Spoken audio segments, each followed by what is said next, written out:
IAS IPS అవడం గొప్ప కాదు, రాజశేఖర్ గోటీల ఫ్యాక్టరీలో జాబ్ రావడమే అసలైన అచీవ్మెంట్ అంటున్నారు. మీకు తెలుసా? నెలకు లక్షల జీతాలు, కోట్ల టర్నోవర్. ఇది నిజమా లేక నెటిజన్ల సృష్టించిన మహామోసమా? అసలు ఈ రాజశేఖర్ గోటీల ఫ్యాక్టరీ గోల్ ఏంటి? ఈ వీడియోలో తెలుసుకుందాం. ఈ వీడియోని చివరి వరకు చూస్తే మీకే క్లారిటీ వస్తుంది. 70mm పోస్టర్కి స్వాగతం. గత కొన్ని రోజులుగా సోషల్ మీడియాలో ఒక వింత ట్రెండ్ తెలుగు రాష్ట్రాలను ఊపేస్తుంది. ఇన్స్టాగ్రామ్ ఓపెన్ చేస్తే చాలు అదే వీడియో మరీ వస్తుంది. యూట్యూబ్ చూసినా, ఎక్స్లో స్క్రోల్ చేసినా అదే వీడియో వస్తుంది. ఆ ఏంటో అంటే రాజశేఖర్ గోటీల ఫ్యాక్టరీ అని. అసలు ఈ గోటీల గోల ఏంటి?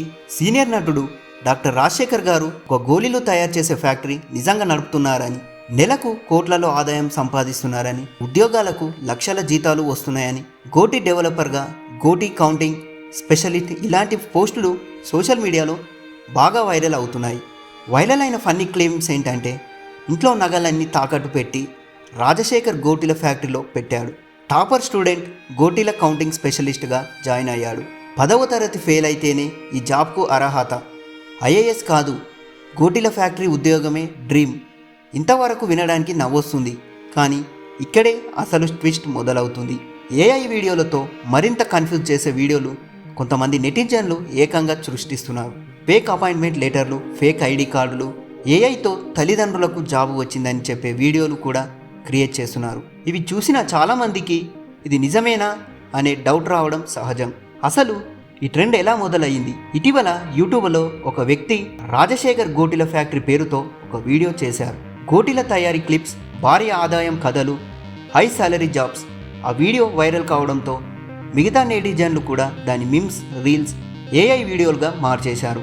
అంతే, చూసుండంగానే ఇది మెగా వైరల్ ట్రెండ్గా అయిపోయింది. నిజంగానే రాజశేఖర్ గారికి గోటీల ఫ్యాక్టరీ ఉందా? ఇక్కడ చాలా క్లియర్గా చెప్పాలి. ఎలాంటి అఫీషియల్ వెబ్సైట్ లేదు, ఎలాంటి జాబ్ పోర్టల్ లేదు.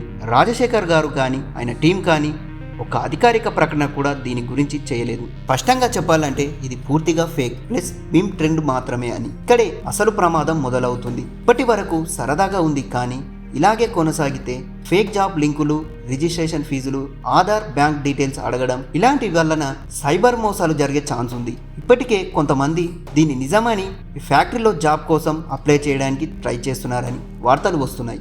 మీకోసం ఒక చిన్న అడ్వాన్స్: సోషల్ మీడియాలో కనిపించిన ప్రతి వీడియోని నమ్మొద్దు. అధికారిక వెబ్సైట్ లేకుండా జాబ్స్ నమ్మొద్దు. ఫీజులు అడిగితే వెంటనే అలర్ట్ అవ్వండి. వినోదంగా ఉంటే బాగుంటుంది, అది మోసంగా మారితే మాత్రం ప్రమాదమే. ప్రస్తుతం రాజశేఖర్ గారి గోటీల ఫ్యాక్టరీ జాబ్స్ ఇవన్నీ కేవలం ఇంటర్నెట్ మీమ్ ట్రెండ్ మాత్రమే. భవిష్యత్తులో నిజంగా అలాంటి కంపెనీ ఉంటే లేదా అధికారిక ప్రకటన వస్తే మొదట మీకే చెప్తా. ఈ వీడియో మీకు ఉపయోగపడితే లైక్ చేయండి. ఇలాంటి ట్రెండింగ్ విషయాలపై క్లారిటీ కావాలంటే మా ఛానల్ని సబ్స్క్రైబ్ చేయండి. Thank you.